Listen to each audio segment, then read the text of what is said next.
Hello, you may be thinking, how can I harness the power of reciprocity for mortgage lending? You may also be wondering, does this even apply to my business? Science says yes. Let's ask an easy question. Do you ever have a client shop for a better rate? Of course you have. It's human nature to want to have the best deal possible.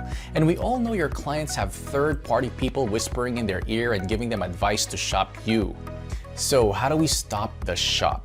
Simple. We choose the gifted method. When you get a referral from a broker or you take an inbound call, you will simply thank them for the chance to earn their business. And in return, you'd love to give them a gift. No obligation.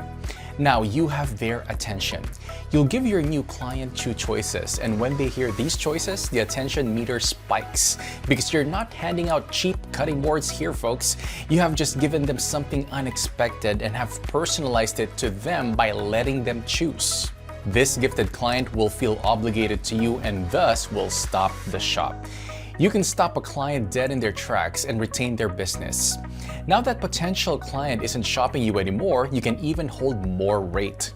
Additionally, when it comes to closing gifts, would your clients like another basket of snacks or a bottle of wine? Or would they like to, let's say, go to Las Vegas? You can send them to Vegas for the same amount it costs to provide a bottle of wine.